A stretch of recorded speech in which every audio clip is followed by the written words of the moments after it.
सवाल ही नहीं उठता। पुलवामा की घटना का राजनीतिकरण क्या सही था? गलत कैसे हो सकता है सही?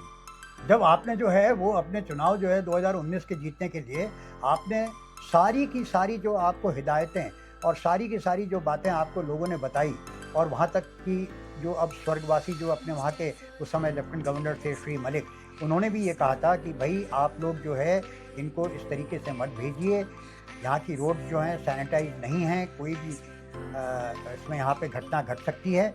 और 200 केजी आरडीएक्स जो है इतने अंदर जो है वो श्रीनगर वैली के अंदर पुलवामा में जो है वो ला दिया जाता है, और उसके बाद जो है एक बस के अंदर जो है उसको टकरा कर के उसको जो है 40 लोगों को मार दिया जाता है।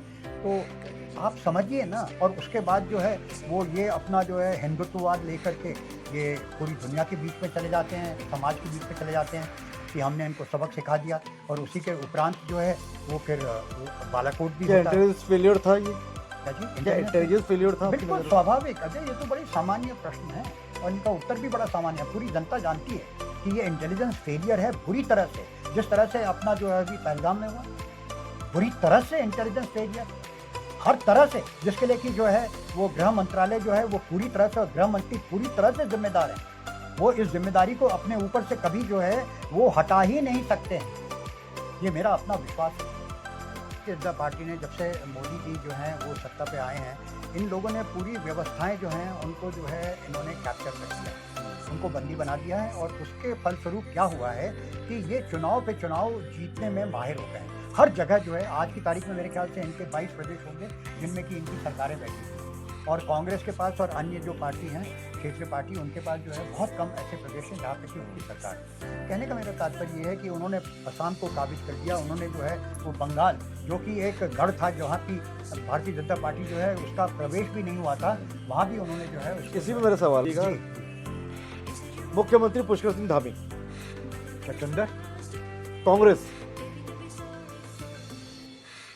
विचार करना पड़ेगा, विचार करें तो मौका दे सकते हैं अगर वो अपने को सुधार दें, जिस तरह से वो आश्वासन दे रहे हैं तो उनके ऊपर भरोसा करना चाहिए, क्योंकि वही एक सशक्त विकल्प है।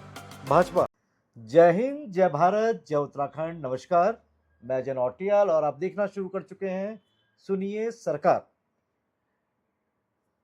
प्रदेश में जो राजनीतिक माहौल है वो किसी से छिपा नहीं। नगरासू की घटना को भी भूले नहीं हैं लोग। इसी बीच उत्तराखंड क्रांति दल की युवा प्रकोष्ठ के नेता आशीष नेगी का एक बयान वायरल हुआ कि भाई हमारे फौजी जो हैं रिटायर हुए हैं, घरों के अंदर है, और कहीं ना कहीं जोड़ा गया ऑपरेशन ब्लू स्टार से। तो सवाल यही, क्या सेना को पॉलिटिक्स के बीच में लाना क्या उचित है? क्या यहाँ के जवान क्या सोचते हैं उत्तराखंड की, जिसे सैन्य भूमि कहा जाता है, देवभूमि कहा जाता है, सैन्य धाम जहां बन रहा है, क्या यहाँ के सैनिकों को भी ये महसूस होता है कि वाकई जिस उत्तराखंड की परिकल्पना यहाँ के आंदोलनकारियों ने की थी वैसा उत्तराखंड हमें मिल पाया है?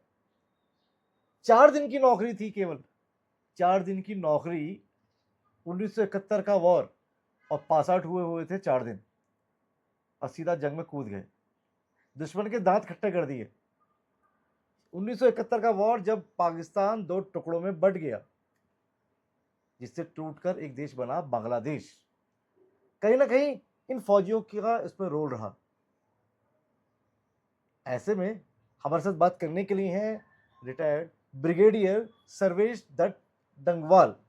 मैं जब यहाँ आया तो मैंने सोचा कि क्यों ना बात की जाए उन फौजियों से जो उत्तराखंड के भी हैं, क्योंकि यहाँ पर यूकेडी बात कर रही है मूल निवासियों की, तो यहाँ मूल निवासी भी हो और साथ में राष्ट्र जिनके लिए सर्वोपरि भी हो।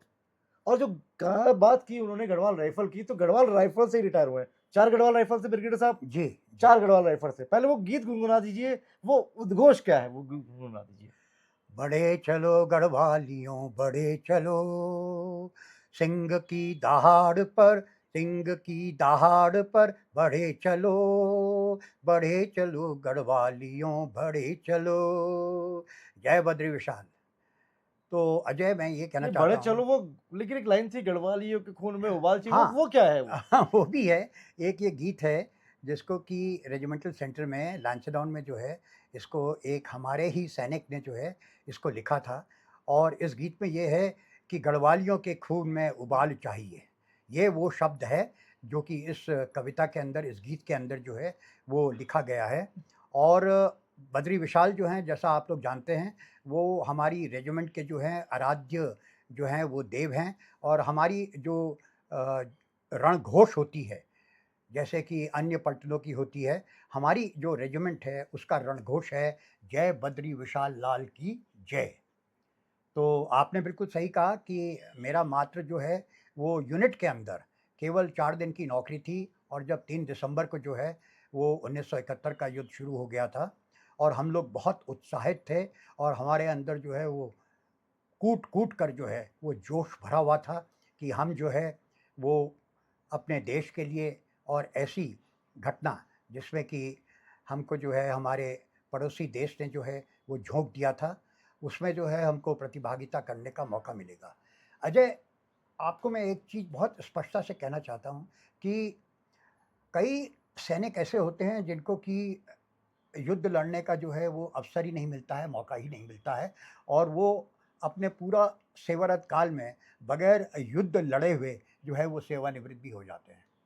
और यहाँ पे देखिए हम लोग की 4 दिन की नौकरी और हमको जो है एक ऐसा मतलब सुनहरा पास आउट होके गए आप इंडियन मेडिकल हमारे एकेडमी से, जी, भारतीय सेना अकेडमी से आईएमए देहरादून से पास आउट हुए, जी, जी, उसके बाद सीधा 4 दिन जी, ही हुए थे पास जी, आउट किए जी, जी, कि जी, सीधा जी, युद्ध जी, के मैदान में? जी, जी। उससे अलग था बिल्कुल। जी, उसमें ये होता था कि पास आउट 14 नवंबर को हुआ था और उसके उपरांत हमको 14 दिन की जो है वो अवकाश दिया था कि भई अपने माता-पिता से सबसे मिल लो, अपना जो है ठीक-ठाक कर लो हिसाब-किताब, अब हाँ, तुम जो है युद्ध भूमि में जा रहे हो। हाँ, हाँ। तो हम 28 उम्र क्या थी? मेरी उस समय 21 साल उम्र थी। युवा जोश। बिल्कुल, आज आप 76 के हो गए हैं। आज मैं 76 का 12 जुलाई को वो भी जोश, वही जोश सेम है या जोश थोड़ा, देखिए अब मैं पूछूं हाउ द जोश? जोश इज़ गुड, जोश तो बहुत हाई और गुड? बिल्कुल, जोश तो बहुत बढ़िया है। लेकिन सिर्फ़ ये है कि अब शरीर की क्षमता जो है वो स्वाभाविक है कि वो थोड़ा-सा जो है कम हो जाती है, लेकिन मन के अंदर वही जज़्बा है और मन के अंदर वही जोश है, तो उसमें कोई कमी नहीं है। लेकिन ये देखते हैं कि अब शरीर जो है उस बात की हमको अनुमति नहीं देता है, जो कि हम पहले कर सकते थे, जो हम युवा थे। लेकिन शरीर ज़रूर अनुमति नहीं दे रहा है, लेकिन जो पार्टियाँ हैं, जो क्षेत्रीय दल हैं, वो तो प्रोवोक कर रहे हैं, वो तो कह रहे हैं उत्साह जगा रहे हैं। वो तो कह रहे हैं कि गढ़वालियों के खून में उबाल चाहिए, और अगर ये उबाल अगर डाउन है तो क्या देखते हैं इस मामले को? क्या रिटायर्ड जो सेना के अधिकारी हैं, जवान हैं गढ़वाल राइफल के, क्या उनको नगरासु प्रकरण में जो ऑपरेशन ब्लू स्टार का जो ज़िक्र हुआ, क्या उससे जोड़ना उचित था, हाँ या ना? ना, मेरा स्पष्ट उत्तर है, आपने बोला हाँ या ना, तो मेरा स्पष्ट उत्तर है ना। और बहुत ज़ोर से ये जो ना है, ये केवल आप और मेरे बीच जो संवाद चल रहा है, ये वहीं तक सीमित नहीं है। ये इतना बड़ा ना है, जिसकी आवाज़ जो है पूरे देश बोला के कि हमारे अंदर फौजी जो हैं रिटायर ज़रूर हो गए हैं, लेकिन खून में उबाल वही है। इस तरह की बातें सुनने को मिली नहीं, देखिए उस संदर्भ जो है कि भाई आपको जो ऑपरेशन ब्लू स्टार था, उसमें भाई यहीं के कुमाऊँ रेजिमेंट, गढ़वाल रेजिमेंट के ही जवान थे। कहीं न कहीं ऐसा इससे नहीं है। अजय, मैं आपको एक चीज़ बताता हूँ जिसको कि तो उसको समाज को हाँ। नहीं, समाज को बहुत स्पष्टता से इस बात को समझना पड़ेगा। हुँ। ये ऑपरेशन जो था बड़ा ही दुर्भाग्यपूर्ण ऑपरेशन था। कोई भी नहीं चाहता था कि किसी भी धार्मिक स्थल पे जो है इस तरह से जो है वो सेना जो है अपने ही देश के अंदर, अपने ही धार्मिक स्थल जो कि उनकी जो है अवधारणा, उनकी मान्यता का जो है एक शिखर था। जो हरमंदिर साहब जो है वो हमारा सिख जो पंथ है, सिख धर्म जो है उसका जो है वो सबसे मान्य जो है वो धर्मस्थल है। अब उसके अंदर ये जो घटना घटी, हम सब जानते हैं, मैं उसमें नहीं जाना चाहता हूँ। लेकिन मैं ये कहना चाहता हूँ आपको कि वहाँ पे जो बात हुई थी, वो हमको एक सरकार के आदेश के अधीन हमको ये आदेशित किया गया था कि आपने आप भी थे उस ऑपरेशन ब्लू स्टार का हिस्सा? जी, जी, अच्छा, operation operation blue blue star. Star का हिस्सा आप भी थे? नहीं, मैं नहीं था, आप मैं भी। नहीं था, लेकिन आपके साथ के जो हमारी यूनिट थी हाँ, बिल्कुल। और मैं आपको एक उनके अपने अनुभव भी कुछ साझा करिएगा। जी, मैं बताता हूँ आपको, वही बताता हूँ। हमारी ही रेजिमेंट का जो है, एक है भवानी दत्त जोशी जो हैं, वो पिंडर के हैं और उनको उस ऑपरेशन में जो है अशोक चक्र मिला था और वो 7 गढ़वाल के हैं मेरे ख़्याल से, अगर मेरी याददाश्त जो है सही है। और उसके अलहदा मैं आपको एक बहुत इंटरेस्टिंग किस्सा बताना चाहता हूँ। हमारे एक गार्ड्स जो कर्नल इसरार खान थे, उनकी रेजिमेंट जो थी वो गार्ड्स थी, the brigade of the guards, जो कि एक सबसे सम्मानित रेजिमेंट है इंडियन आर्मी की। हम्म, और उसके जो कमांडिंग ऑफिसर थे उस समय वो थे कर्नल इसरार खान, वो मुसलमान थे कर्नल इसरार खान। जी। और उनकी यूनिट में जो था एक उस समय यंग एक कैप्टन थे जिनका नाम था कैप्टन रैना, रहना। और ये जम्मू एंड कश्मीर के सिख थे और ये सिख धर्म को मानते थे। तो जनरल बरार जो थे वो भी अपने आप में एक सिख थे, जो कि 9 देव के जीओसी थे, जिनको ये जिम्मेदारी दी गई थी ऑपरेशन ब्लू स्टार में। और उनको जनरल सुंदर जी जो थे उस समय वेस्टर्न आर्मी के एक कमांडर थे, उनको ये जिम्मेदारी दी गई थी क्योंकि उन्हीं के क्षेत्र अधिकार के अंदर जो है ये क्षेत्र पड़ता था। और जनरल वैद्या जो थे वो chief of the army staff थे। तो ये कहीं ना कहीं मैनेज करने के लिए जो सिखों का जो नाराजगी थी उसको मैनेज करने के लिए कहीं ना कहीं सिख कम्युनिटी के जो अधिकारी थे उन्हीं को जिम्मेदारी भी दी गई ताकि वो अच्छे से मैनेज कर सके। ऐसा नहीं है, ऐसा नहीं है, ऐसा नहीं है। मैं ऐसा आपको मैं थोड़ी मेरी बात को सुन लीजिए, ऐसा नहीं है। क्या हुआ कि वहाँ पे जो 15 डिव जो थी अमृतसर में, उनका ये मानना था कि भाई हमें ये जिम्मेदारी क्यों नहीं दी, हमें ये हमारे क्षेत्र अधिकार के अंदर है। अच्छा। लेकिन सेना की ये सोच थी कि 15 डिव जो था उसकी जिम्मेदारी थी पंजाब पाकिस्तान के साथ जो बॉर्डर लगता है उसका जो है वो रक्षण करने की। ठीक तो है। अगर उसको जो है वो निकाल करके यहाँ पे लाते तो ये भी मन के अंदर एक आशंका थी कि कहीं अगर पाकिस्तान की तरफ से कोई प्रतिरोध होता है या कोई प्रतिक्रिया होती है या कोई इस तरह की जो है सैनिक कार्रवाई होती है तो हम अपनी सीमाओं में जो हमारी मोर्चाबंदी है उसको हम कमजोर नहीं यानी कर भीतर सकते। के झगड़े सुलझाने के चक्कर में कि ऐसा ना हो कि जो आपका दुश्मन है उसको एक मौका मिल जाए। इसमें अजय इंदिरा गांधी जी ने, अगर आप जो है इतिहास को पढ़ें, इंदिरा गांधी जी को ये बिल्कुल संकेत मिल गया था आईबी के माध्यम से कि इसको जो है 24 घंटे के अंदर भिंद्रनवाला जो है और उनके साथ मेजर जनरल शाहबेग सिंह भी थे जो एक सेवानिवृत्त सैनिक थे कि यहाँ पे जो है ये लोग इसको खालिस्तान डिक्लेयर कर देंगे। यानी आर्मी के आप कह रहे रिटायर्ड अधिकारी वो भी मिल गए थे मेजर? हाँ, ये दुर्भाग्य था, ये अपने आप में एक बहुत ही दुर्भाग्यपूर्ण घटना है जिसमें कि मेजर जनरल शाहबेग सिंह जो कि 11 गोरखा राइफल्स के थे और उन्होंने 1971 का युद्ध लड़ा था और वीर चक्र थे और बहुत ही सम्मानित योद्धा थे, बहुत सम्मानित योद्धा थे। लेकिन उनके कुछ अपने जो है वो निजी और व्यक्तिगत उनके कारण थे, जिस कारण जो है उन्होंने जो है वो भिंद्रनवाला के साथ जो है वो सहयोग किया और उसको जो है उन्होंने पूरी रणनीति जो है वो हरमंदिर साहब की गोल्डन टेम्पल की जो उनकी मोर्चाबंदी थी उसकी रणनीति जो है जनरल शाहबेग सिंह सर ने बनाई थी। और उन्होंने यही कहा था कि जब ये लोग जो हैं अंदर आएंगे सेनाएं तो हमारे को जो है स्वीपिंग फायर करनी चाहिए। स्वीपिंग फायर का मतलब होता है कि हमारी फायरिंग जो है वो बिल्कुल सतह के साथ, जो जमीन की सतह है उसकी सतह के साथ जो है होनी चाहिए ताकि अंदर आते हुए सैनिक के जो है अगर वो रेंगता हुआ आ रहा है तो उसके सर पे लगेगी और अगर वो पैरों पे खड़ा होकर आ रहा है तो उसके पैरों पे गोली लगेगी। मैं आपको जो किस्सा सुनाने वाला हूं अजय, वो अजय अपने कैप्टन रैना का किस्सा है। तो जनरल कुलदीप सिंह बराड़ जो थे वो अपने आप में एक सिख थे। उन्होंने जो है जब एक सैनिक सम्मेलन लिया, हमारे यहाँ क्या होता है कि जब कभी भी हम लोग किसी युद्ध में जाते हैं या बड़े ऑपरेशन में जाते हैं तो उसमें कमांडर्स जो हैं वो अपने ट्रुप्स को संबोधित करते हैं। ठीक है। तो उसी तरह से जनरल बराड़ ने जो है वो अपने डिवीजन के ट्रुप्स जिनको कि उन्होंने जिम्मेदारी दे रखी थी वहाँ पे जाने के लिए चिन्हित कर रखा था, उनको जो है वो सैनिक सम्मेलन में संबोधित कर रहे थे।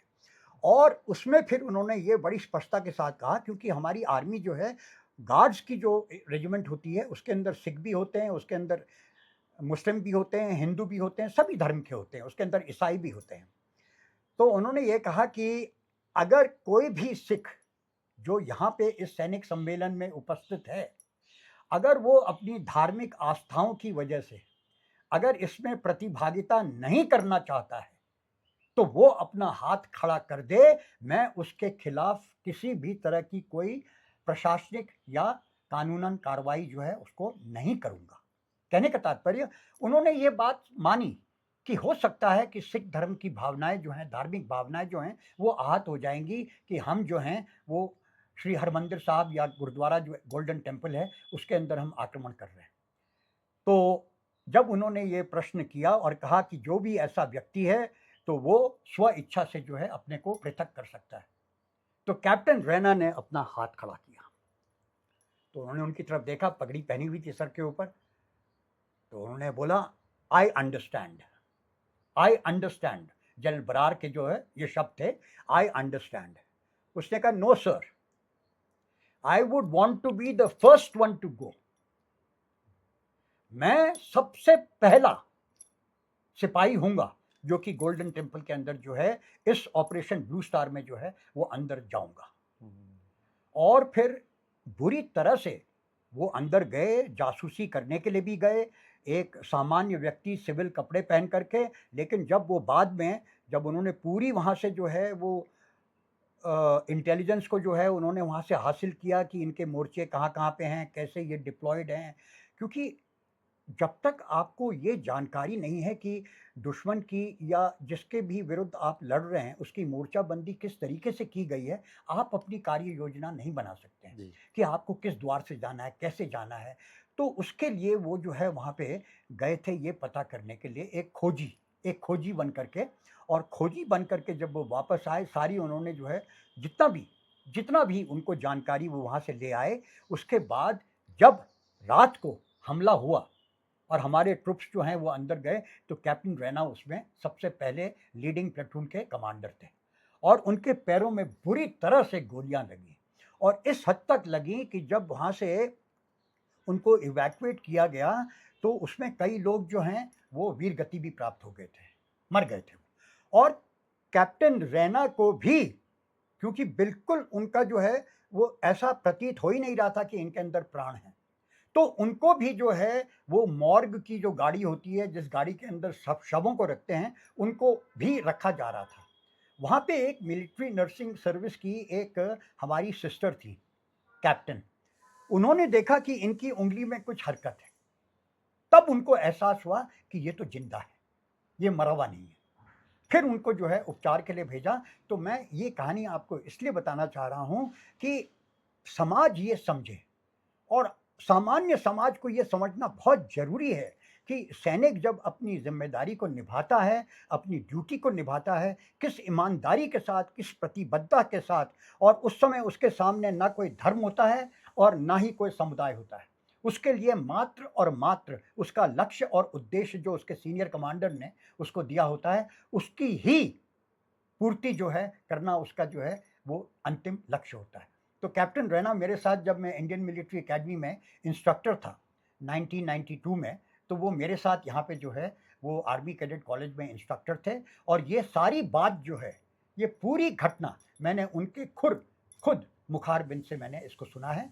बाद में इन बातों का जो है वो पूरा का पूरा उल्लेख जो है वो जनरल बराड़ ने भी किया है, जब उन्होंने स्मिता पाटिल के पॉडकास्ट में ये सारी बातें बताई। और जो अपनी उन्होंने ऑपरेशन ब्लू स्टार के ऊपर किताब लिखी है, उसके अंदर भी ये घटना जो है ये बता रखी है। अब जो आपका प्रश्न था कि जिस तरीके से एक गढ़वाल राइफल या कुमाऊं रेजिमेंट को शामिल कर देना ऑपरेशन ब्लू स्टार में, हाँ, उसमें थे। क्या रोल क्या था? वो भी इसी तरह से गए थे, अंदर गए थे। उनको जो है, जो वहाँ पे ये हमारे आतंकवादी बन गए थे भिंद्रनवाला के जो नीचे जो है, वो संविधान की जो है उसको दरकिनार रखते हुए भारतीय सेना और अपने को जो है वो हिंदुस्तान से पृथक करना चाहते थे और एक एक्स्ट्रा जुडिशियल और एक्स्ट्रा कॉन्स्टिट्यूशनल पावर बन गए थे। एक अलग देश की मांग कर रहे थे एक तरह से। बिल्कुल, एक अलग देश खालिस्तान, और एक एक्स्ट्रा कॉन्स्टिट्यूशनल पावर बन गए थे। तो इनको जो है स्वाभाविक है कि देश जो है ऐसी स्थिति को बनने नहीं देगा, क्योंकि उसकी संप्रभुता जो है उसके ऊपर जो है कहीं ना कहीं जो है आघात होता है।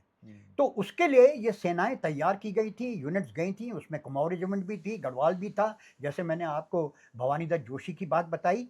तो ये हमारा जो युवा लड़का है आशीष नेगी, उत्तराखंड क्रांति दल का, हो सकता है जाने अनजाने में, जोश में आकर के, आवेश में आकर के उसने इस बात को कह दिया, जो बात बहुत गलत थी।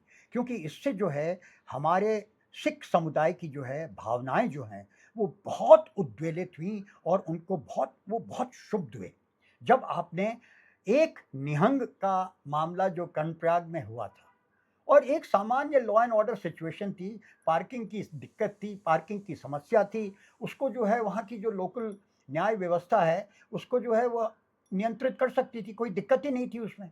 लेकिन क्योंकि यहाँ पे आपने देखा है कि प्रशासन की योग्यता, यहाँ की जो सरकार है उसकी क्षमता, ये सीधे उसके ऊपर मैं जो है उँगली उठाता हूँ। यहाँ पे जो व्यवस्था है हमारी लॉ एंड ऑर्डर की, आप तो एक पत्रकार हैं, आप तो जानते ही हैं कि आए दिन पिछले 3-4 महीने से जहाँ तक कि क्राइम्स का सवाल उठता है, निरंतर किस तरह की क्राइम्स जो हैं इस उत्तराखंड के अंदर हो रही हैं। और यहाँ की अस्थायी राजधानी के अंदर ही स्वतः जो है कम से कम 5 या 6 जो है वो यहाँ पे जो है वो इस तरह की घटनाएँ हुई हैं, जी, जहाँ पे कि ब्रिगेडियर लोगों साहब, को मार सवाल ये दिया भी गया। था, कहा गया उनकी तरफ से कि हम सिख धर्म का सम्मान करते हैं, सिख धर्म का अपने आप में एक इतिहास है और सिख धर्म की जो स्थापना है कहीं ना कहीं हिंदू धर्म की रक्षा के लिए कहीं ना कहीं स्थापना की गुरु जी। तो कहीं ना कहीं एक इतिहास है और सिख धर्म और बड़ा भाईचारा रहा है हिंदू धर्म के बीच में, भाईचारा सदियों से रहा है ये भाईचारा। लेकिन कहा गया यूकेडी के द्वारा, जो इनके नेता थे, जो युवा नेता है, कि भाई हम सिख धर्म की बात जब हम करते हैं हम भगत सिंह का सम्मान करते हैं, लेकिन भिंडरावाला की जो सोच थी उसका सम्मान नहीं करते। कहीं ना कहीं निहंगों को लेकर सवाल उठाए गए कि जो निहंग है भाई ये तो नशा कर रहे हैं, अगर ये असली निहंग होते तो ये नशा नहीं कर रहे होते, वैसा नहीं कर रहे होते। उनकी वीडियोस भी वायरल की गई, बहुत सारी वीडियोस इस तरीके की आई। कहीं ना कहीं समाज में देश की भावना फैली कहीं ना कहीं, और कहीं ना कहीं ये लड़ाई जो थी, दो लोगों की जो लड़ाई थी, ये कहीं ना कहीं लड़ाई बढ़ते बढ़ते दो राज्यों के बीच में, धर्मों के बीच में कहीं ना कहीं एक बड़ी दीवार खिंच गई कहीं ना कहीं, जिसको बहुत उचित नहीं कहा जा सकता। देखिए अजय, क्या है कि हम ये मानते हैं कि जो अवधारणा होती है ना, वो सत्य से ज़्यादा प्रबल होती है। Perception is greater than the truth.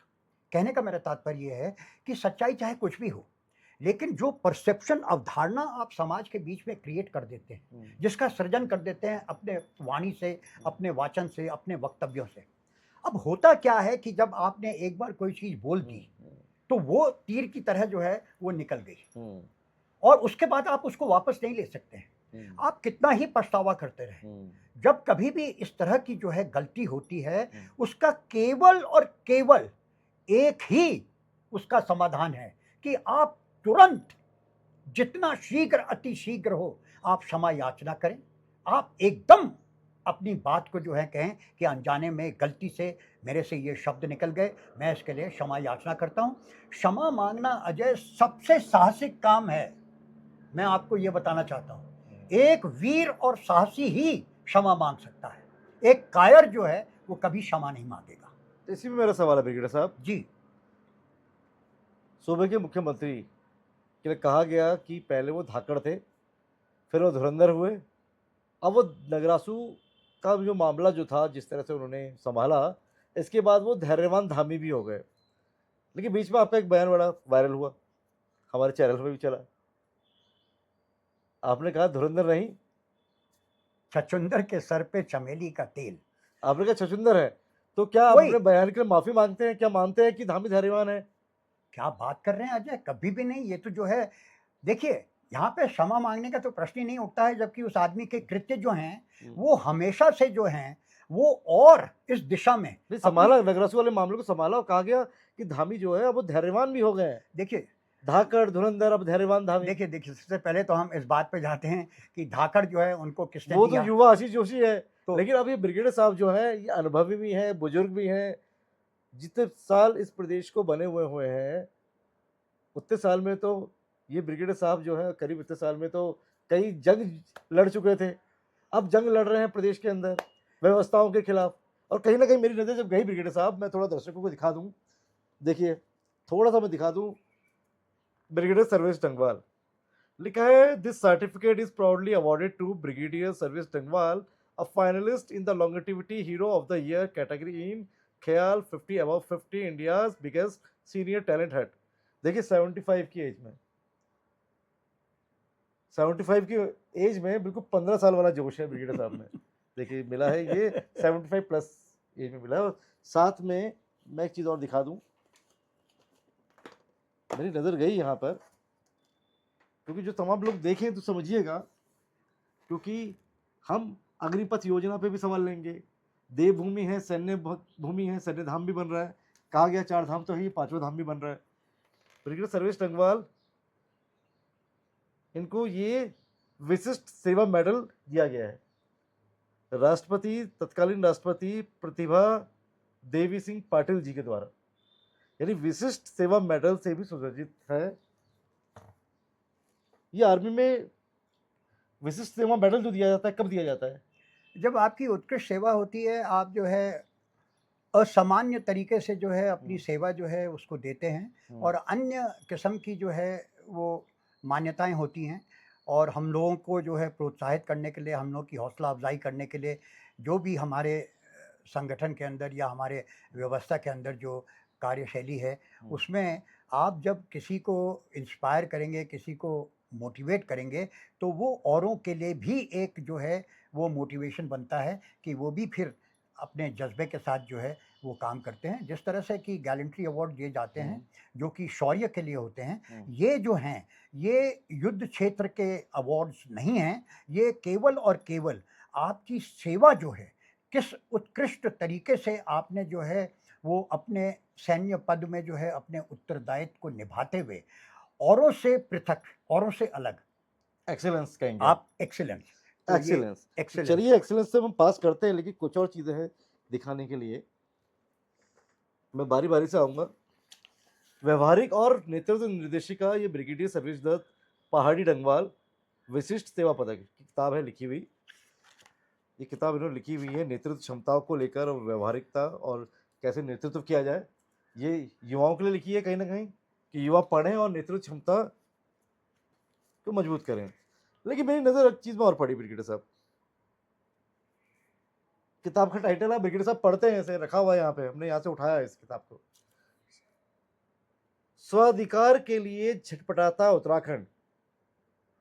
ये मेरी बात पे समझ में नहीं आई, तो मैंने कहा ब्रिगेडियर साहब से ही सवाल कर लूंगा इस पे, क्योंकि ब्रिगेडियर साहब की तक की तस्वीरें देख लीजिए। ब्रिगेडियर साहब बिल्कुल देखिए पूरी कंपनी को चला रहे हैं, इंस्ट्रक्शन दे रहे हैं जवानों को, अधिकारियों को। देख लीजिए ब्रिगेडियर साहब की तस्वीरें भी हैं ब्रिगेडियर साहब, और ये देख लीजिए। यानी सेना में अपनी उत्कृष्टता का परिचय दे चुके हैं ब्रिगेडियर सर्वेश दत्त नगवाल। 2008 में सेना से रिटायर होते हैं, और 2024 के बाद न जाने कहा जाता है कि ब्रिगेडियर साहब को अचानक ऐसा क्या हो जाता है। स्वाधिकार के लिए झटपटाता उत्तराखंड, तो इस पे सवाल लेते हैं। मुख्यमंत्री पुष्कर सिंह धामी पर भी सवाल लेते हैं। धुरंधर, धाकड़ या धैर्यवान? मैंने तो उनको उपाधि दे रखी है, और मैं उस उपाधि पे अडिग हूँ। मैंने कहा आशीष नेगी से आपने कहा माफी मांगने के लिए। मैं माफ़ी नहीं मांगूंगा, क्योंकि मैंने कुछ गलत कहा ही नहीं है। आशीष नेगी और मेरे बयान को आप जोड़ नहीं सकते हैं किसी भी तरह से। वो जो है एक समुदाय के संदर्भ में जो है वो दिया गया, एक ऐतिहासिक घटना घटी थी देश के अंदर, और उसको जो है वर्तमान में जो कर्णप्रयाग में जो घटना हुई थी उसके साथ जो है जोड़ करके ये बयान दिया गया है। और ये एक राजनीतिक पार्टी के जो हैं वो एक सदस्य हैं और युवा प्रकोष्ठ के अध्यक्ष हैं, तो उन्होंने जो है अपनी जिम्मेदारी, अपने दायित्व को निभाते हुए, अपनी पार्टी का प्रतिनिधित्व करते हुए उन्होंने ये राजनीतिक बयान जो है वहाँ की जो जनता है उसके समर्थन में, और उन्होंने तो बड़े चलो गढ़वालियों वाला जो गीत है उसको भी उन्होंने वहाँ पे गाया, अपने गढ़वालियों का जो है वो जोश दिखाने के लिए। और उसी संदर्भ में उन्होंने ये भी कहा कि ऑपरेशन ब्लू स्टार के अंदर जो गढ़वाल और कुमाऊं रेजिमेंट के लोग जो गए थे श्री हरिमंदिर साहब के अंदर, वो आज भी पूर्व सैनिकों के बतौर यहाँ पे उपस्थित हैं।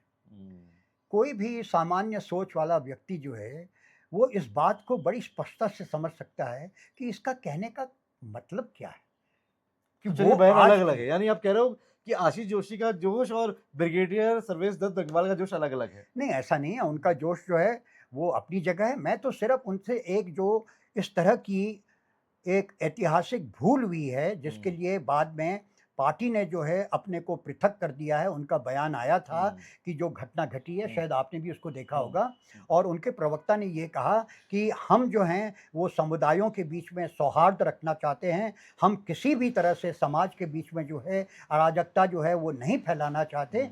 तो आशीष नेगी उम्र में छोटा है और मैं उस विषय पे ज़्यादा लंबी बात नहीं करना चाहता हूं, लेकिन जो आप एक तुलनात्मक बात कर रहे हैं कि आशीष नेगी और आप, मैं जोश की बात कर रहा था। नहीं, जोश तो आशीष नेगी के अंदर बहुत है, मेरे से ज़्यादा होगा शायद, मैं कह नहीं सकता, क्योंकि वो जब से जो है उन्होंने इस पार्टी की सदस्यता ली है और जब से वो इसके जो है प्रकोष्ठ के अध्यक्ष बने हैं, निरंतर वो अपने 2 पैरों के ऊपर जो है वो दिखते हैं कैसे समाज देखते के हैं बीच आशीष में। नेगी के कार्यकाल को, कैसा देखते हैं आप कुल मिलाकर? देखिए, वो युवा नेता हैं, युवाओं को अनुभव के साथ वो सीखेंगे, उसमें क्या दिक्कत है? आप जो है, आपके अंदर जज़्बा होना चाहिए। देखिए, एक मैं आपको बात बताता हूँ, एक बहुत सुंदर सा वाक्य है और ये इस जो आपने मेरे से प्रश्न पूछा है, उसके अंदर बिल्कुल सटीक बैठता है और ये अंग्रेजी में है और वो ये कहता है कि पैशन विदाउट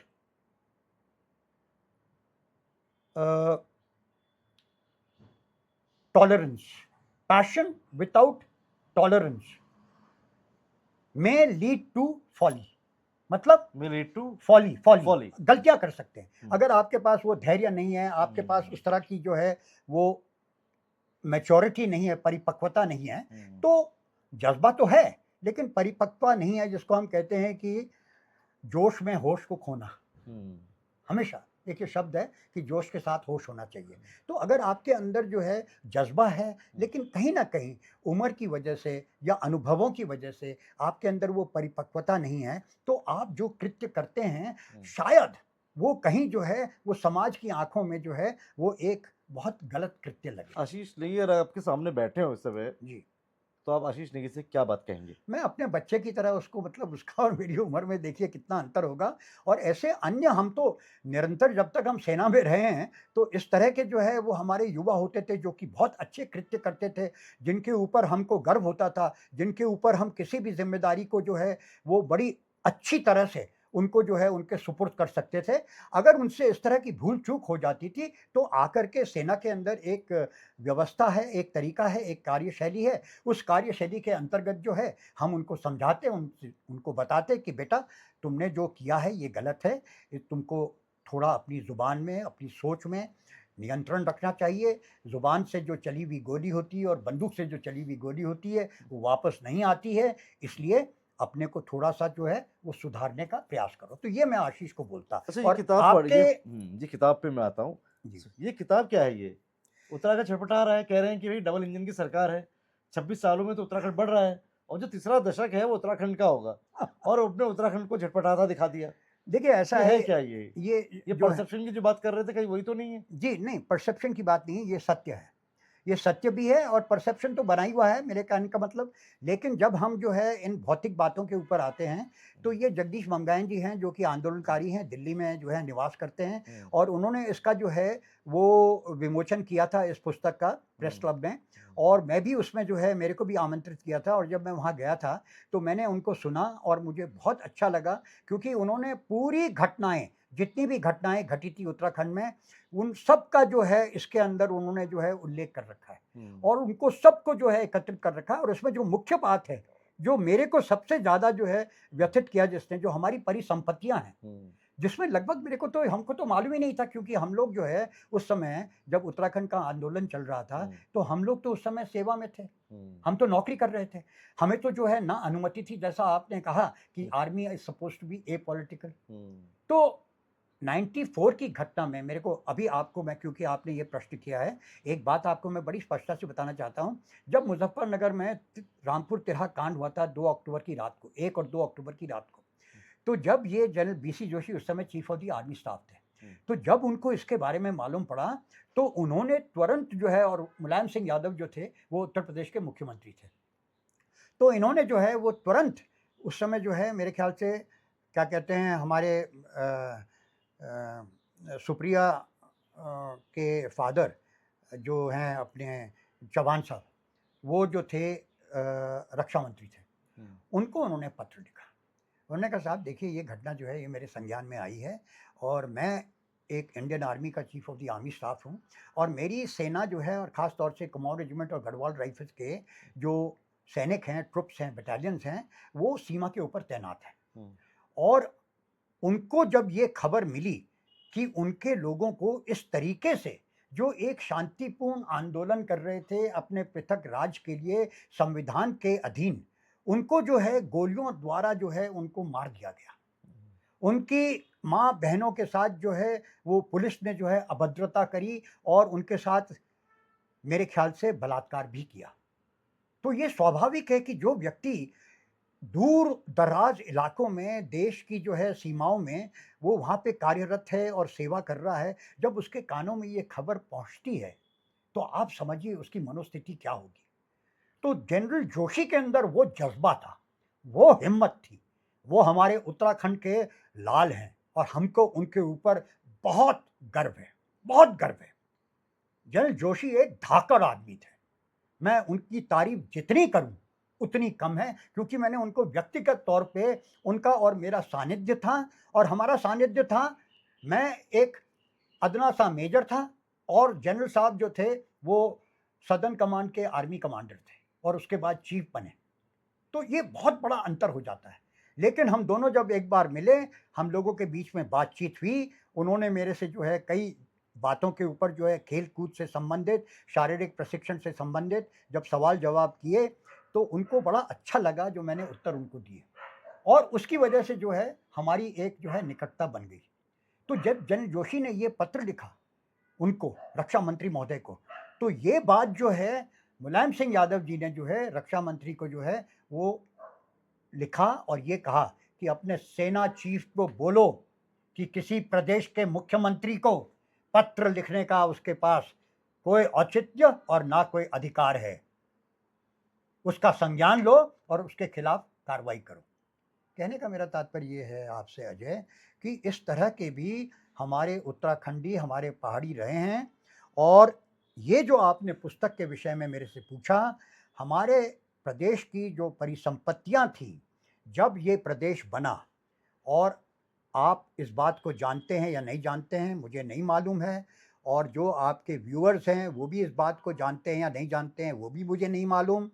लेकिन हमारे लगभग जो है उत्तर प्रदेश की जो विधानसभा थी और विधान परिषद थी, उसमें लगभग जो थे, वो हमारे यहाँ से करीब 22 लोग थे और जब कल्याण सिंह जो है वहाँ पे सरकार थी उनकी, 1998 की बात कर रहा हूँ और जब उत्तर प्रदेश संशोधन अधिनियम जब बना था 1998 का, तो उसमें जो है एक भी एमएलसी या एमएलए ने उस पे अपना मुँह नहीं खोला और ये सारे वही संशोधन हैं जिनकी वजह से हमारी परिसंपत्तियों की जो लड़ाई है, जिसमें कि लगभग 13,400 हेक्टेयर जमीन उधम सिंह नगर और हरिद्वार में, लगभग 3,400 भवन जो उस समय हमारी सीमा में थे और लगभग 80 जो हैं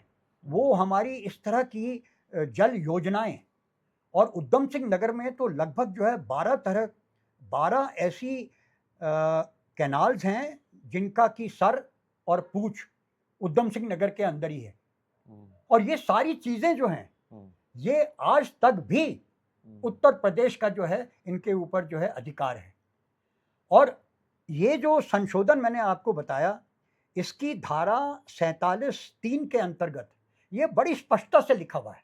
जो पुनर्गठन का जो मैंने अध्यादेश जो आपको बताया, उसमें बड़ी स्पष्टता से लिखा हुआ है कि जिस भी प्रदेश और जिस भी राज्य में कोई भी संपत्ति होगी, उसके ऊपर अधिकार जो है उसी प्रदेश का होगा। लेकिन यहाँ नहीं है। आप कह रहे हो ऐसा नहीं है, तो कहीं ना कहीं झटपटा रहा है आपकी नजर में। तो सर आप ये सुनिए, मैं टिहरी का हूँ और मेरा जो था पुराना दरबार में घर था। मेरे जो दादाजी थे वो उस समय जब रियासत थी टिहरी, तो वहाँ पे जो है वो जज थे और मेरे को वहाँ की यादें हैं क्योंकि मैं बाल काल में जो है वहाँ टिहरी गया था और पुराना दरबार के घर में रहा था। वो सब जो है वो जलमग्न हो गया है और हमारे कितने लोग, कितने गांव वहाँ से जो हैं विस्थापित हो गए। हमारी पूरी की पूरी जो है उन्होंने वहाँ की एक अपनी जो क्षेत्रीय सभ्यता थी उसको ख़त्म कर दिया और उसका जो है आप समझिए कि वहाँ से जो पावर जनरेट होता है और वहाँ से जो सिंचाई के लिए जल जो है वो बाकी अन्य प्रदेशों को दिया जाता है, उसमें से 75% जो है कमाई वो केंद्र लेता है, 25% यूपी लेता है। हमको टिहरी बांध से क्या मिलता है? मात्र 13% ऊर्जा, विद्युत, मात्र 13%। तो सर यहाँ की परिस्थिति आप देखिए, मतलब इतनी दुर्गम है, किस तरीके से यहाँ पे जो है पर्यावरण के साथ, किस तरह से यहाँ पे हमने हिमालय के साथ छेड़छाड़ किया, किस तरह से सड़कों का चौड़ीकरण किया। आज इस सब का जो है खामियाजा हम वर्तमान में भुगत रहे हैं। और ये जो हैं, मतलब ये परिस्थितियां जो हैं, ये तब तक बेहतर नहीं होंगी सर, जब तक कि एक जन विरोध जो है, ये वर्तमान में राष्ट्रीय पार्टियों की सरकारें जो हैं वो यहाँ पे सत्ता में रही हैं। ये 26वां साल चल रहा है और ये भाजपा का जो है ये 10वां साल हो जाएगा निरंतर जब वो सत्ता में रहे हैं। और मेरे को तो जो है कहते हैं कि there is no light at the end of the tunnel. कोई उम्मीद और आशा जो है मुझे नहीं दिख रही है। ये जो हमारी वर्तमान की राष्ट्रीय राजनीतिक पार्टी हैं, और ना ही मेरा जो है भरोसा इतना जो है वो किसी भी क्षेत्र पार्टी के ऊपर है कि वो जो है यहाँ पे परिवर्तन कर सकेंगे, क्योंकि उत्तराखंड को व्यवस्था परिवर्तन चाहिए सर, सरकारों का परिवर्तन नहीं चाहिए। व्यवस्था जो है जब तक यहाँ पे सिस्टम नहीं बदलेगा, जब तक कि हम जिस विचार से और जिस भावना से हमने उत्तराखंड को उत्तर प्रदेश से अलग करके एक पृथक राज्य बनाया था, एक हमारे मन के अंदर उस समय अवधारणा थी कि हमारी जो बिल्कुल अलग विशिष्टता है, हमारा भौगोलिक जो है वो अलग है, हमारी खेती अलग है, हमारी संस्कृति अलग है, हमारे जो देवी देवताओं की मान्यताएं हैं, हमारा जो चाल चलन है वो भिन्न है, पहाड़ों में उद्योग नहीं लग सकते हैं। आपकी सरकार जो है वो लखनऊ में बैठी है, हमारे लिए इतना दूर हो जाता है, आप हमारी समस्याओं को समझ नहीं पाते हैं, इसलिए हमको पृथक उत्तराखंड चाहिए। इस आशा, निराशा और उम्मीदों के बीच जनता के कुछ सवाल ले लेते हैं। जी जवाब छोटे रखिएगा, या एक शब्द में या एक लाइन में। जी। ब्रिगेडियर सर्विस डंगवाल 2027 का आगामी विधानसभा चुनाव कौन सी सीट से लड़ने जा रहे हैं?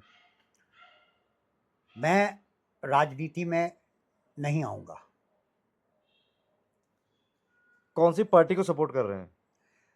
मैं उन सब प्रत्याशियों को सपोर्ट करूंगा जो कि ईमानदार होंगे, उत्तराखंड के हित में काम करेंगे, और जिनका जो है वो इतिहास वो इस बात के लिए मुझे प्रेरित करेगा कि वो सत्यनिष्ठ हैं, चाहे वो पार्टी के हों, चाहे वो निर्दलीय हों।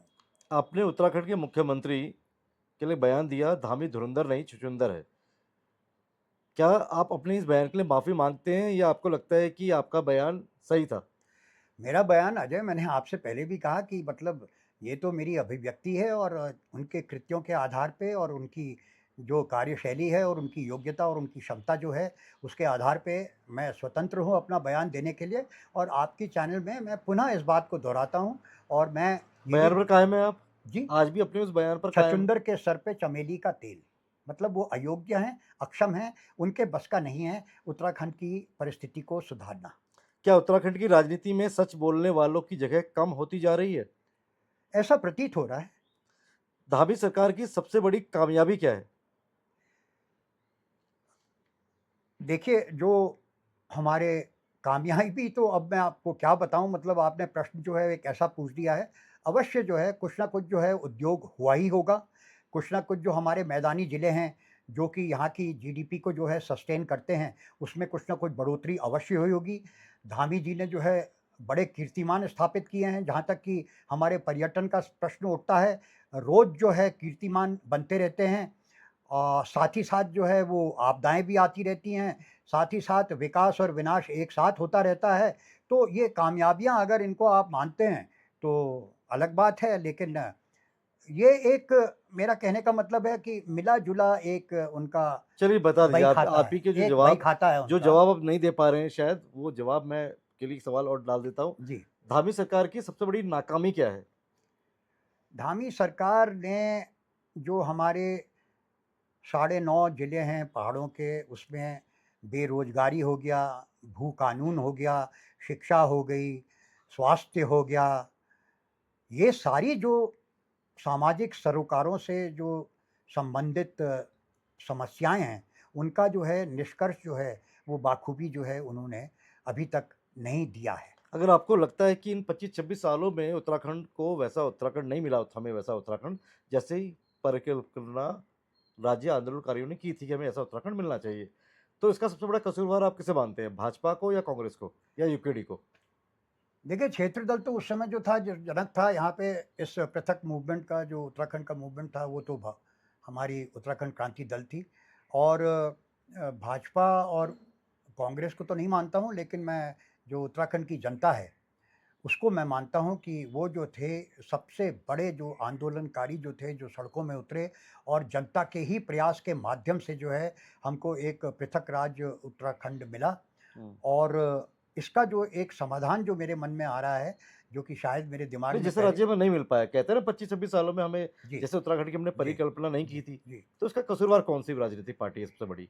भाजपा, अब कांग्रेस सभी देखिए या यूकेडी का समर्थन देना नहीं, मेरा राष्ट्रीय कहने पार्टी का को? मतलब ये है, देखिए सभी जो राजनीतिक पार्टियाँ हैं, ये कहीं न कहीं जो है, ये प्रदेश की सरकार जो है, इन्हीं के द्वारा बनाई जाती है। हुँ, और अगर इन लोगों ने जो है उस समय, जब ये मौन रहे, जैसा मैंने आपको कहा था कि 22 हमारे जो है एमएलसी और एमएलए थे, जो हुँ, उस समय यूपी सरकार में थे। हुँ, और जब ये जो है हमारा उत्तर प्रदेश का जो है संशोधन हुँ, अधिशासन बन रहा था हुँ, 1998 में, जो कि फिर बाद में जो है 2000 में जो है उसको स्वीकृति मिली थी केंद्र हुँ, में। हुँ। तो उसमें जो है, ये जब चुप बैठे हुए थे, इनको यही था कि यार। और एक बात और बताना चाहता हूँ अजय आपको, कि ये लोग जो थे, ये इसके पक्ष में नहीं थे कि इसको यूनियन टेरिटरी बनाया जाए, क्योंकि इनको फिर ये लगा कि जो हमारी महत्वाकांक्षाएँ हैं, हुँ। हम राजनीतिक महत्वाकांक्षाएँ हैं, नहीं, मेरे उनके सवाल का ऊपर। जवाब नहीं मिल पाया अभी खेड़े साहब मुझे। अगर इन 25-26 सालों में राज्य आंदोलनकारियों के सपनों का उत्तराखंड अगर नहीं मिल पाया, अगर आप कह रहे हैं, तो इसका सबसे बड़ा कसूरवार कौन है? भाजपा, कांग्रेस या यूकेडी? आप देख लीजिए, कार्यकाल में जो है ये 25 साल के अंदर, ये दोनों पार्टियां जो है, राष्ट्रीय पार्टी, यही सत्ता में रही हैं। तो इन्हीं के ऊपर दारोमदार है, इन्हीं के ऊपर आप दोनों को दारोमदार है। बराबर कसूरवार मानते हैं? बिल्कुल, आगे सवाल आगे बढ़ाते हैं, छोटे जवाब रखेंगे। बिल्कुल। उत्तराखंड में सबसे बड़ा खतरा भ्रष्टाचार, भूमाफिया, नशा या पलायन? देखिए अजय, मैं भ्रष्टाचार को जो है ना, इसको हर समस्या का जो है, मैं आधार मानता हूँ। ठीक हर है। समस्या का आधार। क्या सरकार केवल इवेंट मैनेजमेंट कर रही है या जमीन पर बदलाव भी दिख रहा है? ऐसा नहीं कह सकते हैं कि ज़मीन पे बदलाव नहीं है, अवश्य थोड़ा बहुत तो है, आंशिक रूप से है, लेकिन इवेंट मैनेजमेंट में ये सरकार माहिर बन रखी है। और इसका जो है, वो पूरा का पूरा ध्यान जो है, वो मात्र इवेंट मैनेजमेंट पर ही रहता आगे है। बढ़ते हैं। क्या आपको लगता है कि विपक्ष अपनी भूमिका निभाने में विफल रहा है? ये इसका भी उत्तर बड़ा स्पष्ट है, विफल तो रही है, जब सरकार को जो है ये कटघरे में नहीं खड़ा कर पाया है, और ये जनता की जो अपेक्षाएँ हैं, उनको जो है वो धरातल पे नहीं उतार पाया है, तो उसके लिए विपक्ष भी उतना ही ज़िम्मेदार है, जितना कि सरकार। आप रिटायर होने के बाद एक सिविल लाइफ में भी आए हैं, ऐसे में आपका पाला यहाँ के ब्यूरोक्रेसी से, नेताओं से अक्सर पड़ता होगा। ऐसे में आपको क्या लगता है कि क्या उत्तराखंड में नौकरशाही नेताओं से ज़्यादा ताकतवर हो गई है? हाँ या ना? हाँ, कोई ऐसा अनुभव एक लाइन में अगर बताना हो? है। इसमें अनुभव ये है, सबसे पहले कि अगर मैं मानता हूँ कि गैरसैंण जो राजधानी हमारी उत्तराखंड की नहीं बनी है, उसके लिए अगर कोई सबसे बड़ा कसूरवार है, तो वो हैं हमारी यहाँ की नौकरशाही, जो कि इतनी भारी है हमारे राजनेताओं के ऊपर, कि वो जो है इनको यहाँ से हिलने के लिए विवश, मतलब इनको हिलने के लिए, यहाँ से हिलने के लिए तैयार ही नहीं है।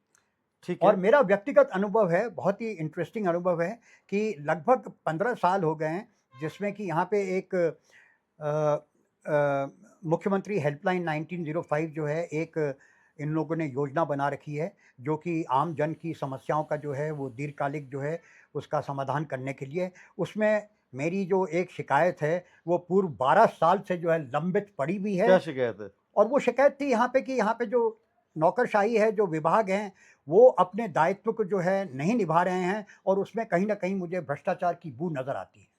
ठीक है। अंकिता भंडारी मामले में क्या अभी तक न्याय हुआ या न्याय नहीं हुआ? देखिए 3 लोग तो उन्होंने बंद कर दिए हैं, अपूर्ण न्याय हुआ है, हमारी लड़ाई चल रही है, अंकिता न्याय यात्रा संयुक्त संघर्ष मंच जो है, उसको गठित कर रखा है। आज भी जो है वो सीबीआई जो यहाँ का क्षेत्रीय सीबीआई का कार्यालय है, इंदिरा नगर में सीमा द्वार के पास, वहाँ पे जो है उन लोगों ने जो है वो तालाबंदी के लिए एक प्रदर्शन किया था और ये कहा था कि आज 5 महीने हो गए हैं जब से ये आदेश हुआ था कि आप इसकी सीबीआई जाँच करिए।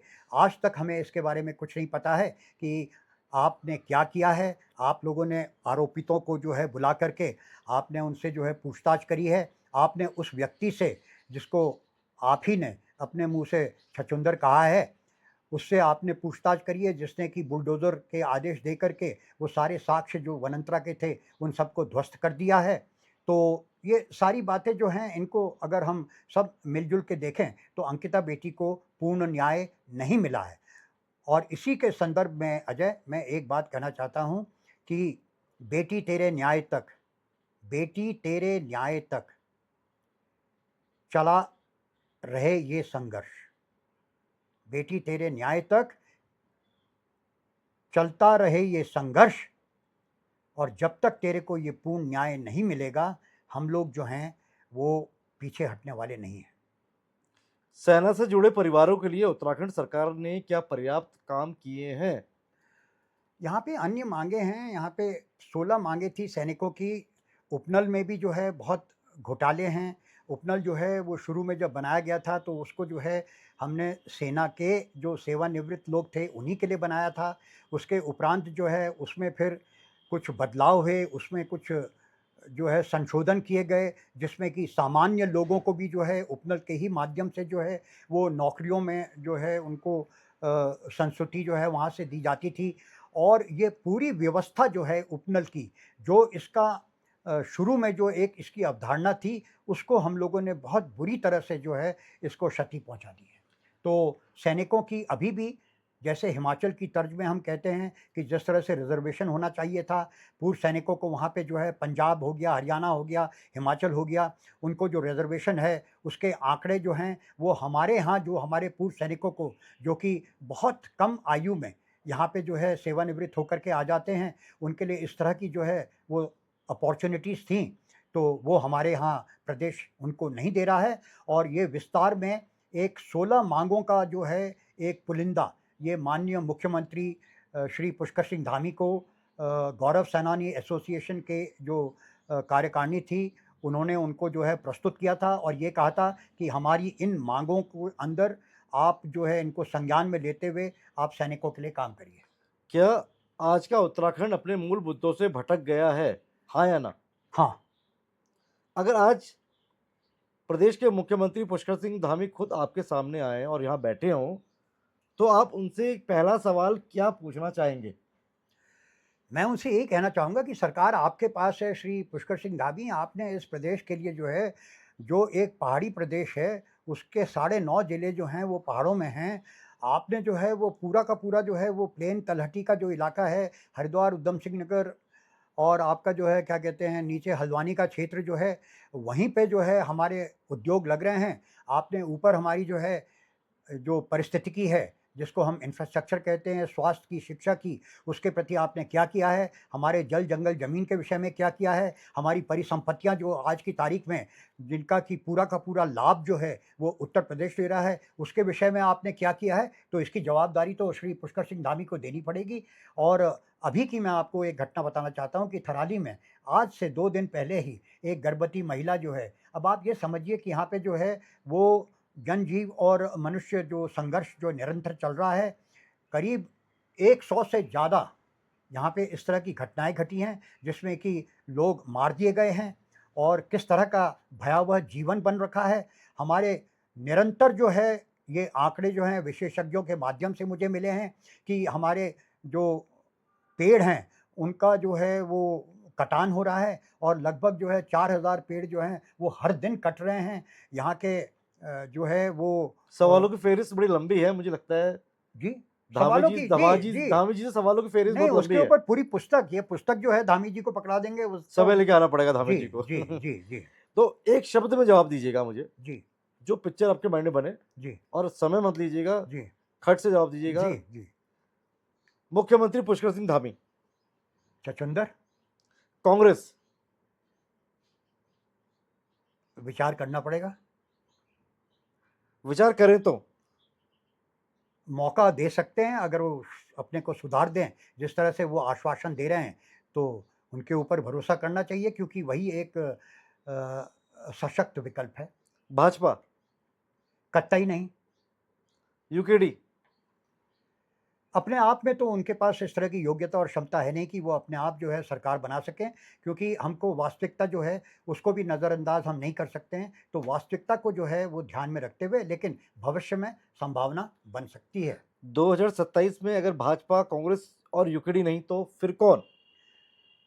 अब ये तो एक काल्पनिक सा प्रश्न लग रहा है, मतलब आपने जो है ये प्रश्न सिर्फ़ प्रश्न पूछने के लिए, अति प्रश्न बोलते हैं इसको, मेरे आध्यात्मिक गुरु बोलते थे कि इस ऑप्शन तरह नहीं के मिला, आपने भाजपा को भी नकार दिया, इस तरह कांग्रेस के को नकार दिया, नहीं, यूकेडी को भी नकार दिया, नहीं, तो नहीं, सवाल नहीं, ये है कि नहीं, नहीं, चौथा विकल्प कौन? नहीं, आप देखिए, जब आपने पहले भी जो है मेरे से प्रश्न किया था, तो मैंने आपसे यही कहा था कि इन पार्टियों में जो अच्छे व्यक्ति हैं, उन्हीं को जो है हम चुनें। तो ऐसा नहीं आशीष है। नेगी, जी, आशीष नेगी एक युवा नेता है, उसको अनुभव की आवश्यकता है, उसको अपने जो है राजनीतिक जीवन में उसने प्रवेश किया है, भविष्य में जो है वो अच्छा नेता बन सकता है।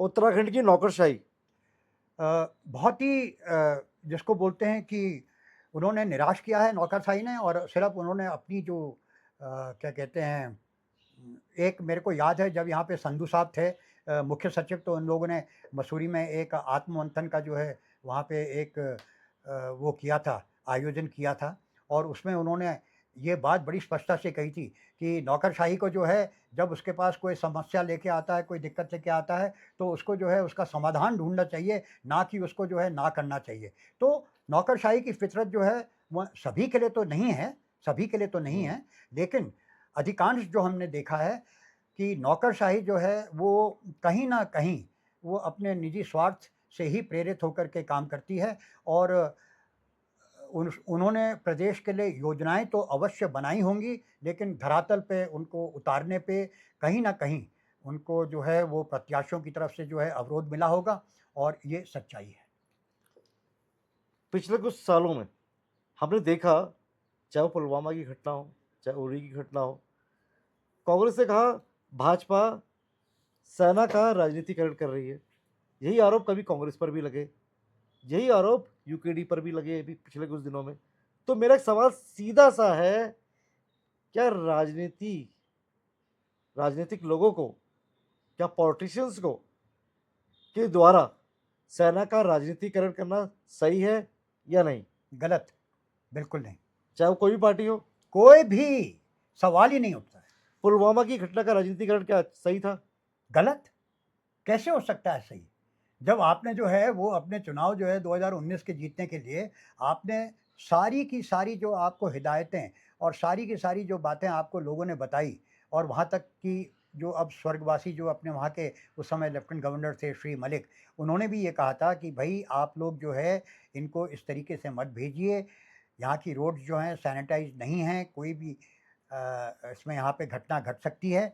और 200 केजी आरडीएक्स जो है इतने अंदर जो है वो श्रीनगर वैली के अंदर पुलवामा में जो है वो ला दिया जाता है, और उसके बाद जो है एक बस के अंदर जो है उसको टकरा कर के उसको जो है 40 लोगों को मार दिया जाता है।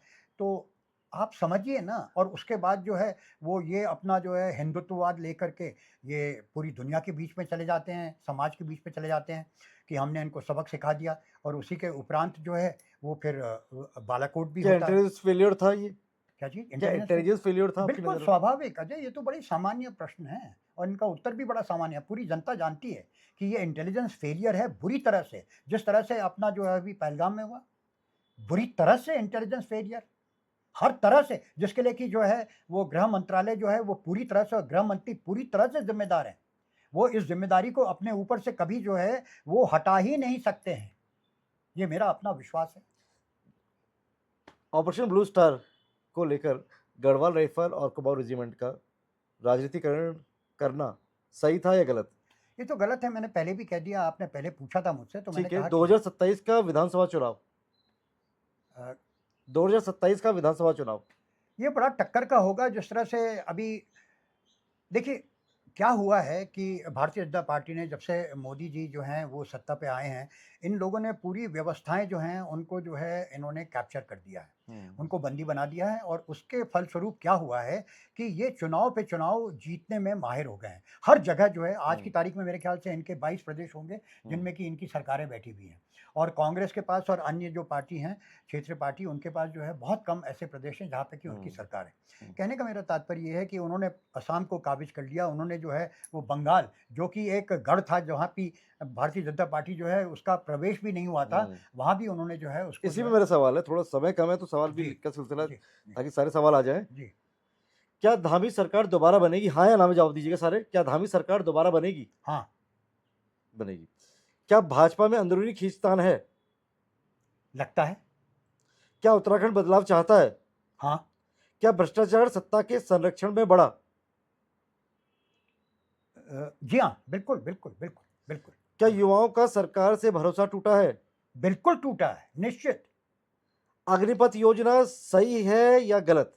बहुत गलत। मैंने तो जब ये अग्निपथ योजना बनी थी अजय, आपने हालाँकि बोला है कि ये छोटे सवाल हैं, लेकिन मैं थोड़ा-सा इसको विस्तारित करना चाहता हूँ, ताकि जो है वो जनता इस बात को समझ सके। मैंने जो है व्यक्तिगत तौर पे मैं उस समय एक पूर्व सैनिक था। मैंने मोदी जी को जो है और मोदी जी और मैं हम उम्र हैं। उनका जो है वो 17 सितंबर को जो है जन्मदिन होता है मेरा 12 जुलाई को। तो मैंने यही पत्र उनको लिखा था, मैंने कहा था आप मोदी बड़े जी भाई हुए फिर उस हिसाब से। तो मैंने मोदी जी को यही लिखा था, मैंने कहा मोदी जी अगर इन अग्निपथों के साथ जो है मुझे युद्ध में जाना होता, तो मैं शायद जो है दोबारा जो है सोचता कि क्या मैं इनके ऊपर विश्वास कर सकता हूँ या नहीं। वो मेरे एक मन की उस समय जो है वो धारणा थी। लेकिन ये अग्निपथ योजना जो है, ये बहुत गलत है, देश हित में नहीं है, देश की सुरक्षा के हित में नहीं है और जहाँ तक कि हमारे उत्तराखंड का संदर्भ उठता है, पहाड़ों की जो हमारी आर्थिकी है, वो इसके ऊपर बहुत निर्भर है, हमारे सैनिकों की, जिसको हम मनी ऑर्डर इकोनॉमी भी कहते थे। तो अब अग्निपथ योजना की वजह से जो है, ये एक सामाजिक और आर्थिक जो असंतुलन हुआ है समाज के बीच में, ये बहुत घातक है और इससे उत्तराखंड जो है, वो बहुत पीड़ित और क्षुब्ध है। एक लाइन में जवाब दीजिएगा केवल, रैपिड फायर राउंड खेल रहे हैं। उत्तराखंड की राजनीति में सबसे ईमानदार नेता? इसके विषय में अजय मुझे एक ज़्यादा नाम लीजिए, कहानी नहीं, मुन्ना सिंह जुमलेबाजी नहीं। मुन्ना सिंह चौहान लगते हैं मुझे। सबसे ईमानदार नेता आपको मुन्ना सिंह अब चौहान हाँ, लगते हैं। मेरी अपनी उसमें सबसे ओवररेटेड नेता? गणेश जोशी। सबसे मजबूत विपक्षी चेहरा?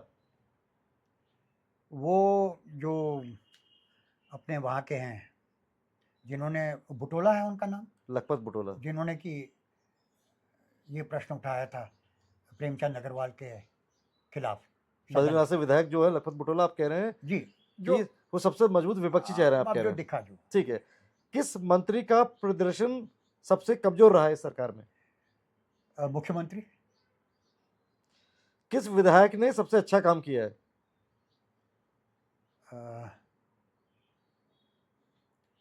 मैं कैसे कहूँ कि किसने समय ले रहे हैं ब्रिगेडियर साहब आप? नहीं, अब ये तो बड़ा मुश्किल है ये अजय मतलब हम इस तरह से मतलब नहीं आप दुश्मन को अपनी गोली से छलनी कर देते थे बॉर्डर में, नहीं, लगता नहीं है कहीं ना कहीं नहीं, नहीं वो तो बात आपकी अंधवेदर सही की है। जो लड़ाई नहीं, है। नहीं, नहीं, पर ये जो प्रश्न आपने पूछा है ना, अब मैं कैसे कह दूँ मतलब इतना इनके बारे में जो है मुझे निकटता से जो है चलिए कोई जानकारी बात नहीं, सवाल इसे हम स्किप कर देते हैं। जी। किस नेता को आज की तारीख में राजनीति छोड़ देनी चाहिए? पुष्कर सिंह धामी को।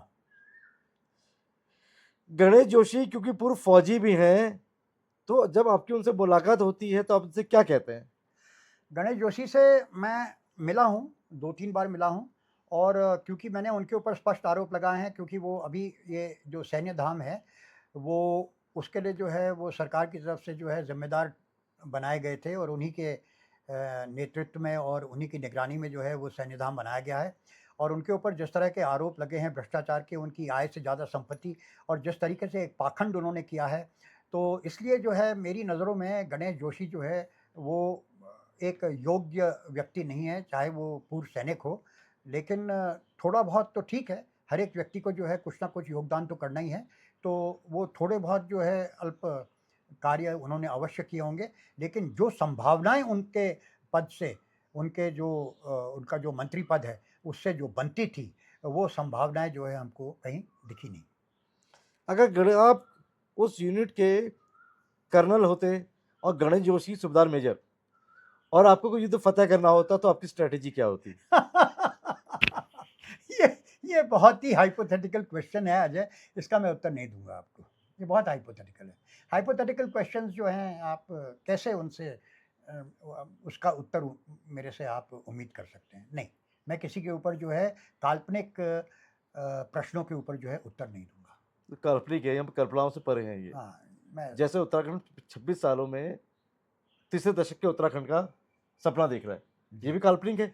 नहीं, काल्पनिक नहीं है, वो तो संभावनाएँ हैं। हम उस क्षेत्र में, अब आप ये कह रहे हैं, मैं सीईओ होता, गणेश जोशी जो है सूबेदार मेजर होता, अगर उसके कृत्य ऐसे होते जैसे अभी दिख रहे हैं, तो स्वाभाविक है कि उसको जो है फटकार पड़ती, उसमें कोई डाउट नहीं है। चलिए, कोई डाउट नहीं है। मुख्यमंत्री बनने की सबसे ज्यादा क्षमता आपको किसमें दिखाई देती है? अब ये तो पार्टियों का निर्णय होता है, मैं कैसे बोल आपको सकता पता, हूँ? जनता की बात, एक पूर्व फौजी की बात, एक सेना के अधिकारी की बात, मन की। अ, ये भी मैं इसका मैं उत्तर कोई नहीं नहीं दे है, पाऊँगा। अभी कोई चेहरा नहीं है। मैं नहीं बोल सकता। ठीक है। मैं अगर उत्तराखंड की जनता अभी आपको सुन रही हो तो सिर्फ 30 सेकंड के अंदर आप क्या संदेश देंगे? मैं ये कहना चाहता हूँ भुलाओ आपसे कि हम सैनिकों को जो है इस प्रदेश का जो है अभिभावक बनना चाहिए, क्योंकि अब जो है मेरे को उम्मीद जो है वो हमारी सेना के जो एक प्रतिबद्धता होती है, देशभक्ति होती है, हमारा जो अनुशासन होता है, वही जो है एक बहुत बहुमूल्य योग्यता है जिसकी उत्तराखंड को जो है आवश्यकता है। और हमको जो है इस प्रदेश का जो है अब अभिभावक बन करके इस पूरे प्रतिरोध की जो है धुरी बन करके समाज को अपने साथ जोड़ना चाहिए। और मैं अपने उत्तराखंड के जो समाज है उसको आश्वासित करना चाहता हूँ कि अगर आप सेना की ईमानदारी के ऊपर, क्योंकि सेना जो है वो सभी जो व्यवस्थाएं हैं देश के अंदर उसमें सबसे ईमानदार है। और इसलिए भ्रष्टाचार जो है एक दीमक की तरह होता है जो कि पूरे के पूरे ढांचे को जो है वो धीरे-धीरे चाट करके उसको इतना कमज़ोर बना देता है।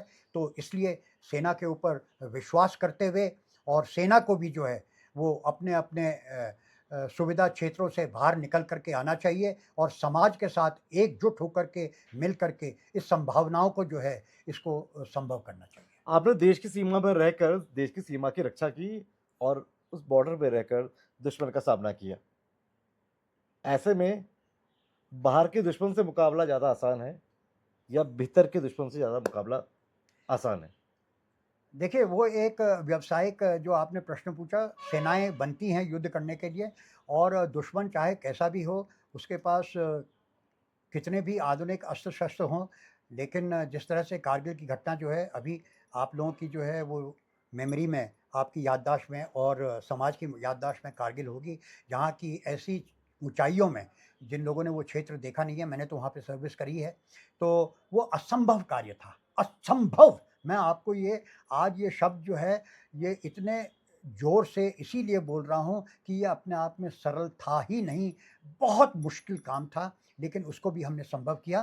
तो वो एक व्यावसायिक लेकिन वो संभव परिस्थिति कर दिखाया, तो वही सवाल मेरा है जी, कि वो लड़ाई आसान नहीं थी या अब देखिए प्रदेश के अंदर जो देखिए लड़ाई आप लड़ रहे हैं, जी, वो ज़्यादा आसान है? नहीं वो देखिए वो जो युद्ध है, वो उसके बावजूद भी ये सब जो आपने मेरे को जो दिक्कतें जो मैंने अभी जिनका व्याख्यान किया, उसके बावजूद भी वो मेरे को जो है ज़्यादा सरल लगती है बनिस्बत की जो यहाँ पे खिचड़ी पकती है, जब हम समाज के बीच में आ जाते हैं। और यहाँ उत्तराखंड की जो वर्तमान की जो राजनीति है, ये तो क्योंकि हमने इसको लोकतांत्रिक व्यवस्था के अंदर, और जब लोकतंत्र को जो है वो वर्तमान भाजपा सरकार ने जो है बिल्कुल जिसको कहते हैं कि कब्जा कर लिया है उसके ऊपर। तो ये स्वाभाविक है कि आपके ऊपर कानून लागू हो जाएँगे, आपके ऊपर हर एक किस्म की धाराएँ हो जाएँगी।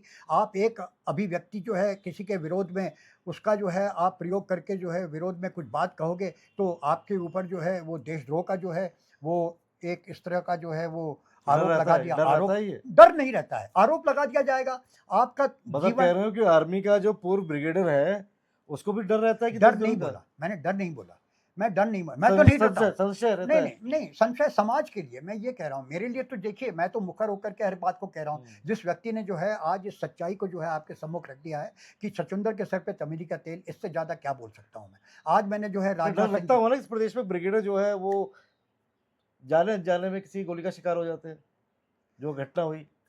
अब वो तो वो भी बड़ा दुर्भाग्य वश है। पर हमको उसकी चिंता नहीं है। मैं आपको बड़ी चिंता स्पष्टता से कहना चाहता हूँ, बिल्कुल चिंता नहीं है उसकी मुझे।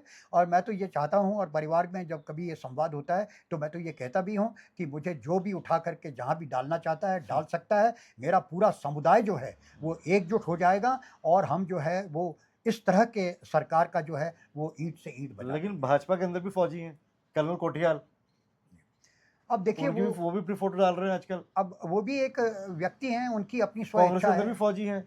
तो कोई ब्रिगेडियर सर्विस डंगवाल जो फौजी हैं, इन फौजी पे क्यों विश्वास करें और कर्नल कोठियाल पर भरोसा क्यों ना करें, भाजपा पे भरोसा क्यों ना करें? देखिए ये भी तो एक देखिए बड़ा देखिए सवाल है। नहीं, आपको ये समझना चाहिए कि कर्नल कोटियाल जो हैं अब एक पार्टी का हिस्सा है, और स्वाभाविक है कि वो पार्टी के ही जो आदेश हैं उसी के अधीन उनको काम करना पड़ेगा। अब मैं आपका इसको एक उदाहरण देता हूँ। जब उन्होंने, आपको याद होगा कि एक बार ये कहा था कि धराली में 149 लोग जो हैं वो अभी भी मलबे के नीचे दबे हुए हैं, हम्म, और वो एक संवाद में थे, एक सेमिनार था जिसमें कि ये प्रश्न उठा था, और उन्होंने इस बात का वक्तव्य दिया। उसके बाद जो है वहीं पे जो है उस समय काठगोदाम में एक अर्धसैनिक बलों का जो है एक सेमिनार था। उसमें धामी जी जब पहुंचे, तो ये जो एक वक्तव्य था कर्नल कोठियाल का, ये जो है ये सार्वजनिक हो गया था, और सरकार के आंकड़े थे कि सिर्फ 54। तो आप ये समझिए कि दोनों के बीच में कितना बड़ा विरोधाभास था। उस दिन से हमने तब उस समय, मतलब हम तो किसी राजनीतिक पार्टी आर्मी की, का अधिकारी क्या इस तरह का बयान दे सकता है क्या? कहा जाता है ही इज ब्रेव, नहीं, मेरा कहने का मतलब है उसने सच्चाई के आधार पे बयान दिया, क्योंकि वो व्यक्ति, लेकिन बयान पलट गए, बाद में बयान वो पलट। दुर्भाग्यपूर्ण है। आपके रिश्तेदार भी हैं, नहीं, आपने वो बताया ठीक मुझे। है, मेरे रिश्तेदार हैं, मेरी पलटन का है, मेरा वो अनुयायी था, हाँ, और मेरा जो है वो प्रशिक्षु था। जब मैं इंडियन मिलिट्री अकेडमी में इंस्ट्रक्टर था, तो हाँ, अजय कोठियाल वहाँ पे जेंटलमैन कैडेट था, और वहीं से उनको कमीशन मिला। वो बातें सब अलग हैं, उसकी आप चिंता मत करिए। मेरा जो है सिद्धांतिक इसके ऊपर जो आपने प्रश्न किया है, उसका उत्तर ये है मेरा, कि उन्होंने जो सच है, सैनिक सिद्धांत और सैनिक मूल्य और सैनिक चरित्र जो है, उसको जो है कभी भी हमको कलंकित नहीं करना चाहिए। और मैंने यही बात जो है, उन्होंने किया। मेरे को लगता है कि उन्होंने किया, कि इस तरह से हर मुद्दे के ऊपर जो है चुप्पी साध ली। जब उन्होंने अंकित भंडारी हत्याकांड के ऊपर, वो उस तरह से मुखरता से नहीं आते हैं, और वो आ भी नहीं सकते हैं, क्योंकि पार्टी का जो है, उनके पार्टी का मुख्यमंत्री जब उसमें इन्वॉल्व है, तो आप मेरे को बताइए कि चाहे वो कर्नल हो, चाहे ब्रिगेडियर हो, जनरल हो, अगर वो उस पार्टी का हिस्सा है, तो वो तो फिर, मुख्यमंत्री कहा जाता है कि मुख्यमंत्री का चेहरा थे करण कोठियाल। मुख्यमंत्री तो उन्होंने सोचा था कि मैं आम आदमी, अब विधायकी के टिकट पाने के लिए नहीं, ये भी अपने आप में दुर्भाग्यपूर्ण है कि वो जो है आम आदमी पार्टी में, क्योंकि उस समय उनको इस तरह का आश्वासन दिया था समाज ने, कि आप अगर जो है किसी पार्टी का जो है मुखिया बन करके और मुख्यमंत्री चेहरा बनोगे, तो आप जो है इस प्रदेश को जो है सुधार सकते हो। लेकिन उनकी तो खुद की जमानत जो है वो जब्त हो गई थी, वो अलग बात है। उसके बाद उन्होंने सोचा कि उनका राजनीतिक भविष्य जो है वो भाजपा में होगा। भाजपा ने भी उनके ऊपर नकेल कस दी है।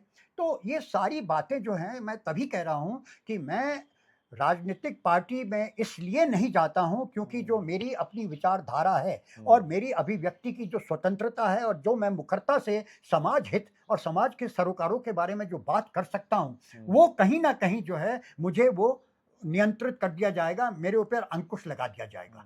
तो इसलिए मैंने ये जरूर कहा था कि हमारे सैनिकों, जुड़ जाओ, हम एक राजनीतिक पार्टी बनाते हैं, जो कि अपने आप में, क्योंकि उत्तराखंड एक प्रयोगशाला बन रखा है केंद्र के लिए, तो क्यों ना, अगर ये केंद्र के लिए उसकी सारी योजनाओं के लिए एक प्रयोगशाला बन रखा है, तो क्यों ना हम इसको एक और प्रयोगशाला बनाएं, जिसमें कि हम ये कहें कि एक सैनिक राजनीतिक पार्टी बन करके यहाँ पे जो है हम चुनाव में जाएंगे, और चुनाव जीत करके इस उत्तराखंड का जो भविष्य है उसको निर्माण करेंगे। जी बिल्कुल।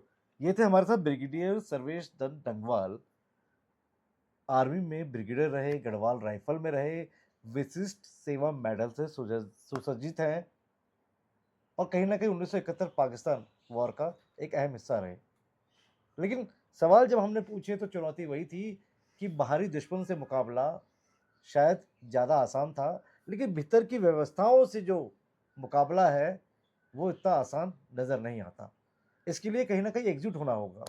कहीं ना कहीं नगरासू मामले को लेकर भी हमने इनसे बात की, और उत्तराखंड के अंदर, क्योंकि सैनिक बाहुल्य प्रदेश है हमारा उत्तराखंड, ऐसे में राहुल गांधी भी जब यहाँ आ रहे थे तो सैनिकों से संवाद करने आ रहे थे। कहीं ना कहीं सैनिकों में भी रिटायर्ड जो हमारे फौजी हैं, उन पर भी भाजपा, कांग्रेस और यूकेडी को एक बड़ा वोट बैंक नजर आता है। अब ये सैनिक किस पार्टी के साथ जाएंगे, ये एक बड़ा सवाल है। और ब्रिगेडियर सर्विस डंगवाल जो बड़े बड़े मेडल लेकर आए सेना में अपनी उत्कृष्ट सेवाओं के लिए, क्या वो उत्तराखंड की अवस्थाओं से मुकाबला कर पाएंगे? पिछले दिनों एक बयान बड़ा वायरल हुआ धामी के धाकड़पन्ने को लेकर। उसको लेकर तो खैर माफी नहीं मांगी और कहा बयान पर आज भी कायम है, लेकिन ये 2027 का चुनाव ही बताएगा कि धामी धाकड़ है, धुरंधर है या धैर्यवान, या समय बताएगा कि समय है बड़ा बलवान। मैं सुनील सरकार के लिए अपने कैमरा सहयोगी शिववर्धन सिंह के साथ अजय नौटियाल। जय हिंद, जय भारत, जय उत्तराखंड।